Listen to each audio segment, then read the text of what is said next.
Hi, I'm Amber with Personal Hair Therapy, and you're watching our Frequently Asked Questions video series. The next question in this series today is about the size of your template and how to appropriately size your template. This question is, again, a very individual answer for each person, but I can guide you generally and answer more of your specific questions personally. When you're talking about sizing a template, you have to go first. The first thing that you want to consider is go on how much hair do you have and what areas is it heaviest.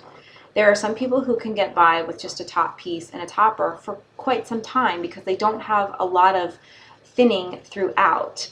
And that's generally what I see a lot of, is you've got a lot of thinning through the top section, through the crown and through the top.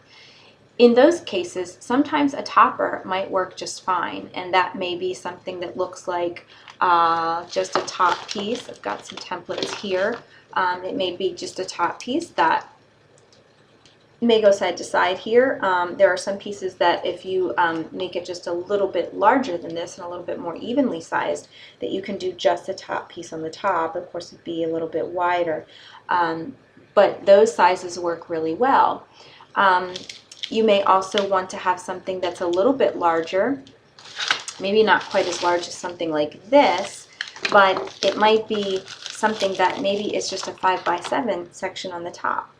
If you do have diffuse thinning and you've got thinness through the sides and the back, what I recommend and what I think looks most natural is if you drop this template a little bit, maybe meet. If you think of your head as a box, and a lot of times I talk about your head having 4 corners, and those corners being here in the front and here in the back. And if you follow those lines from the front to the back, these are kind of your sides. So if you bring that template down and come from where the edge is up here in the top of your ear, if you meet it halfway, about halfway, depending on how much thinning you have. And again, it's a very individual process because everyone's thinning looks a little bit differently.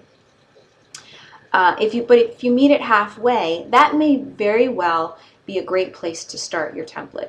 If, as you go along, you have to make the template a little bit larger, drop it a little bit more on the sides, drop it a little bit in the back, that's perfectly okay, and it works really well. A lot of people have this idea in their minds that less bio hair means it's a bad thing. And the larger your unit is, the worse off you are. I don't always agree with that. I think that the best scenario is for you to be able to achieve the most natural thing, the most natural result, the most authentic looking head of hair right off the bat. I don't want to see you have to struggle between the size that you're currently at and maybe the size that you end up at. That being said, it's not always an appropriate decision to go larger sooner. So that we kind of have to gauge together, and that I could walk you through and talk through that with you if you're looking for a custom unit. Please email me, amber@personalhairtherapy.com, or visit me on the web, www.personalhairtherapy.com.